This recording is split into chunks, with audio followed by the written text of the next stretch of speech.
Today, Kenya experienced an unprecedented attack on its democracy, rule of law, and the integrity of its constitutional institutions.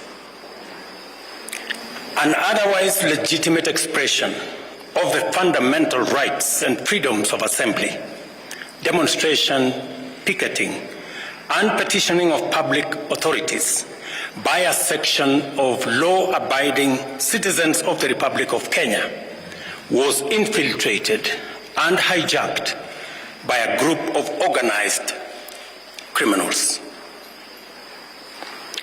Most regrettably, today's attack on Kenya's constitutional order has resulted in the loss of lives, also destruction of property and desecration of institutions and emblems of our sovereignty. Today's events mark a critical turning point on how we respond to grave threats to our national security. I assure the nation that the government has mobilized all resources at the nation's disposal to ensure that a situation of this nature will not recur again at whatever cost. I thank our security officers who are on duty today for applying themselves to the best of their abilities in the defense of Kenya and its people. Accordingly, I have directed all the organs of our national security to deploy measures to thwart any attempt by dangerous criminals to undermine the security and stability of our country. As the people of Kenya go to bed tonight, I give you my assurance that your security, that of your families and property remains my utmost priority.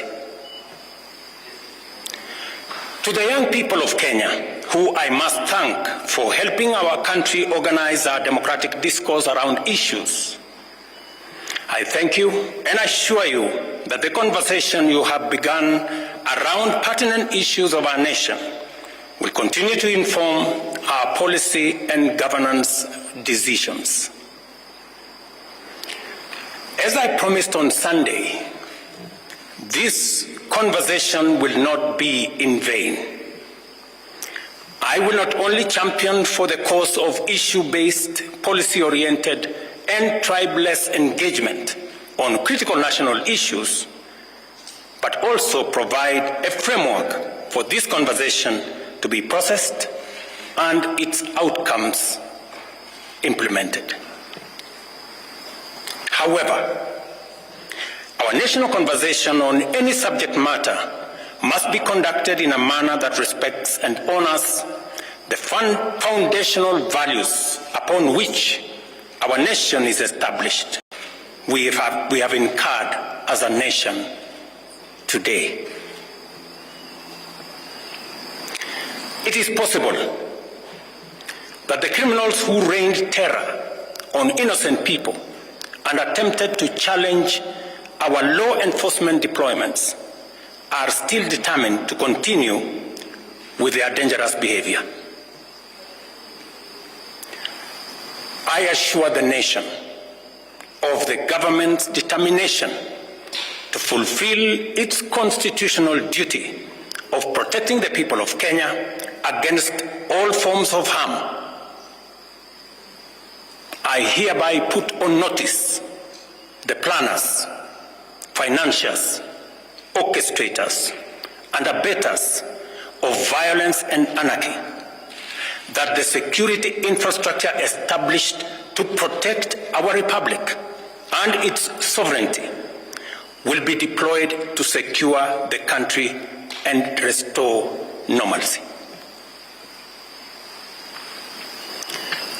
It is not in order or even conceivable that criminals pretending to be peaceful protesters can rain terror against the people their elected representatives and the institutions established under our Constitution and expect to go scot-free.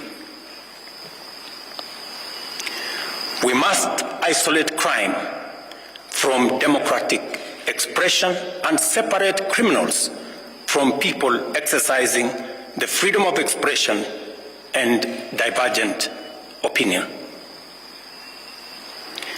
I shall continue to lead a government that is fully committed to maintaining the integrity of our state, promoting the unity of our nation, and enhancing the peace and security of all citizens and their livelihoods. I am bound under sacred constitutional mandate to respect, uphold, and defend the Constitution of Kenya, which declares that all sovereign power belongs to the people, and that this power shall be exercised only in accordance with the Constitution. The government will therefore uphold its constitutional mandate to secure our nation and its development, and shall treat every threat to national security and the integrity of our state as an existential danger to our republic. Accordingly, I assure Kenyans that we shall provide a full, effective, and expeditious response to today's treasonous events. Thank you.